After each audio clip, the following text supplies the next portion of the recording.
ناظرین نے علیمہ خانم نے جواب دیا ہے ان تمام لوگوں کو جو اعتراض کر رہے تھے کہ وہ موریثی سیاست ہے اور وہ کیوں اپنے بھائی کے لیے باہر نکل رہی ہیں یا وہ خود کیوں تحریک چلانے کے لیے نکلی ہیں. تو میں نے آپ کو پہلے بھی بتایا تھا کہ وہ کوئی الیکشن لڑنے کے لیے تو نکلی نہیں، نہ انہوں نے کوئی وزیر بننا ہے، مشیر بننا ہے، سینیٹر بننا ہے، کچھ بھی ایسا ان کا تو ہے نہیں.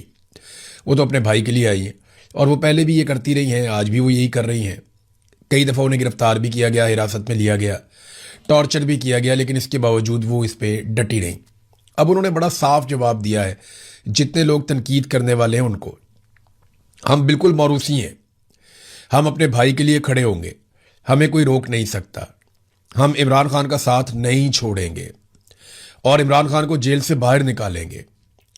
جس کو مزاحمت نہیں کرنی، جس کو تانے کسنے ہیں، جس کو چیخیں مارنی ہیں، وہ جا کر بوٹ چمکائے.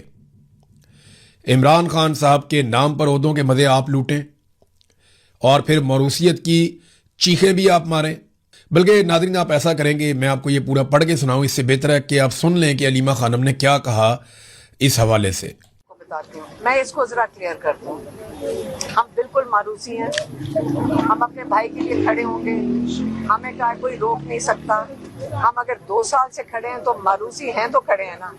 اگر جب عمران خان کے بچے عمران خان کے لیے آواز اٹھائیں گے، ماروثی ہیں تو کھڑے ہیں نا. ماروثی کیا ہوتا ہے؟ خاندان.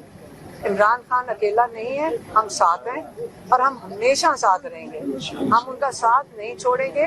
ہم ان کو جیل سے باہر نکال کے انشاءاللہ پوری محنت کریں گے، رہیں گے.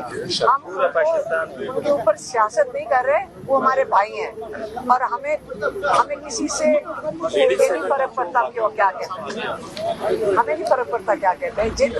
مسئلہ ہمیں تو نہیں ہے نا، لیکن ہم حفاظت بھی کریں گے عمران خان کی.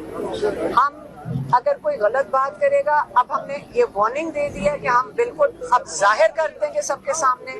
اگر ہمارے بھائی کا پیغام کوئی غلط کرے گا، ہم اس کو صحیح کر دیں گے.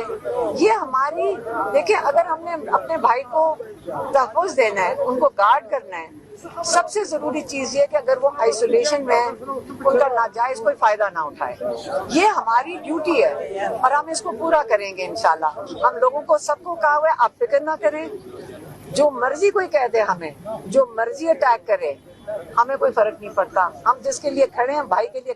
اچھا جی، بڑی وضاحت کے ساتھ انہوں نے کہہ دیا اور صاف انہوں نے جواب دیا کہ جس نے جو کرنا کرے، اور ہم تو کھل کر جو عمران خان کا موقف ہے وہی قوم کے سامنے رکھیں گے اور کسی کو ان کی قید تنہائی کا غلط فائدہ اٹھا کر غلط انفارمیشن باہر پہنچانے کی یا سچویشن کو مینیپولیٹ کرنے کی اجازت ہم نہیں دیں گے. تو یہ بڑا کلیئرلی ایک موقف آ گیا. قاضی فائد عیسیٰ سب سے بڑا مجرم ہے اس قوم کا.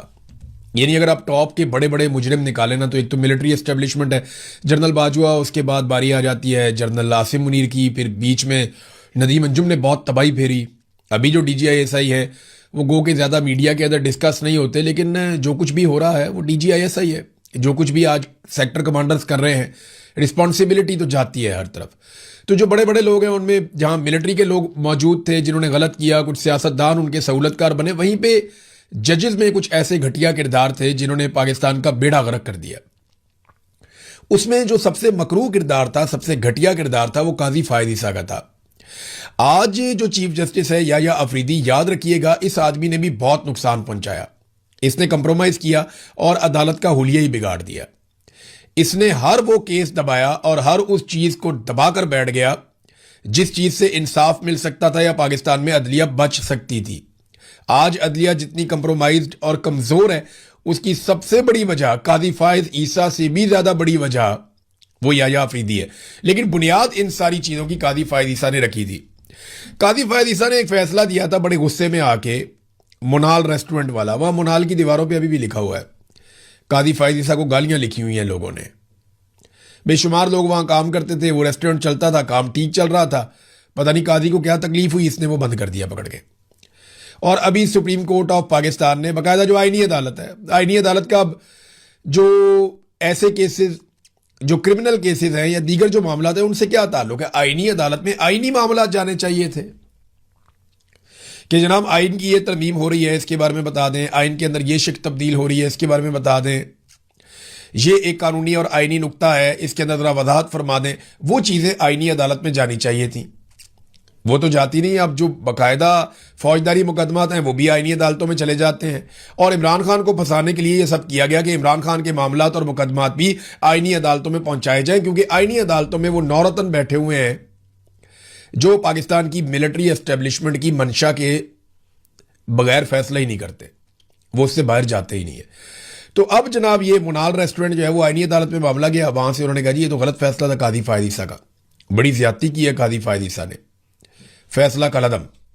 اب منال ریسٹورنٹ واپس کھل جائے گا, وہاں پہ کام بھی کر سکتے ہیں لوگ, جا کے کھانا بھی کھا سکتے ہیں. لیکن میرا سوال یہ ہے کہ اتنا عرصہ یہ بند رہا, نسلہ ٹاور گرا دیا چیف جسٹس نے, ایک نے منال ریسٹورنٹ جو ہے وہ گرا دیا, ایک نے ذوالفقار دی بھٹو کو پھانسی لگا دی, ایک نے مخصوص نشستیں ریڑیاں کی طرح بانٹ دی, ایک نے انتخابی نشان ایک پولیٹیکل پارٹی کا لے لیا.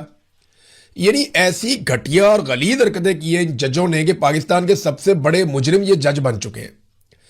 ملٹری اسٹیبلشمنٹ ان ججز کے بغیر ایک دن بھی اقتدار میں نہیں رہ سکتی تھی. ان ججز نے ہمیشہ پاکستان کے جرنیلوں کو رستے بنا کر دیے کہ جناب یہ آسان رستہ ہے, ادھر سے آئیے, ہم آپ کو رستہ بنا کر دیتے ہیں, آپ اقتدار کے مزے لوٹیے اور ہمیں ہماری سیٹوں پر مزے لینے دیجیے.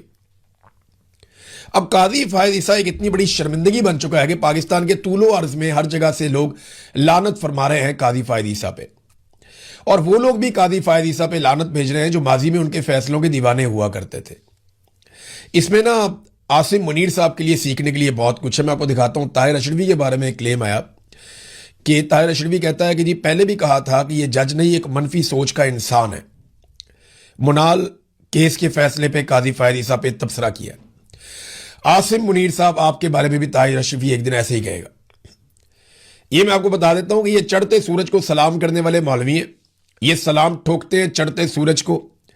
قاضی فائد عیسیٰ کی موجودگی میں یہ اس کے گن گایا کرتے تھے سارے لوگ, اور آج یہ اس کے خلاف گواہیاں دیتے ہیں. کل عاصم منیر صاحب آپ کو بندہ نہیں ملے گا پورے پاکستان میں جو کھڑا ہو کر یہ کہے کہ عاصم منیر ایک زبردست جرنیل تھا, اس کے قوم پہ احسانات ہیں. آج بھی آپ کو پرویز مشرف کی حمایت میں کوئی نہ کوئی بندہ مل جائے گا پاکستان میں, لیکن آپ کی حمایت میں آپ کو کوئی بندہ نہیں ملے گا. یہ نون لیگ بھی آپ کے خلاف, پیپلز پارٹی بھی آپ کے خلاف, یہ مولوی بھی سارے آپ کے خلاف, جتنے فتوے دینے والے لوگ ہیں وہ سارے آپ کے خلاف ہوں گے. پاکستان کا بچہ آپ کے خلاف ہو جائے گا. کرسی سے اترے تو صحیح جناب. یہ مقافات عمل ہے, یہ ایسے ہی چلتا ہے, یہ ہونا ہی ایسے ہے. یہ جو لوگ آج جوتے پالش کر رہے ہیں یا جوتا منہ میں دبا کر وہ یہ ثابت کر رہے ہیں کہ ہم سے بڑا وفادار کوئی نہیں ہے, آپ دیکھیے گا کہ فیوچر میں منہ لگانے والا کوئی نہیں ہوگا. جیسے ڈونلڈ ٹرمپ کے ساتھ بھی یہی ہوگا آنے والے دنوں میں. لہذا انسان کو جب تک وہ اپنی نوکری پہ رہے وہ کام کرنے چاہیے جن کاموں سے اس کی عزت رہے. اب قاضی فائد عیسیٰ کے بچے, آنے والی نسلیں, یا یہ جو ابھی ججز دو نمبریاں کر رہے ہیں, ان ججز کی اولادیں, ان کی نسلیں آنے والے وقت میں کبھی بھی اپنا تعارف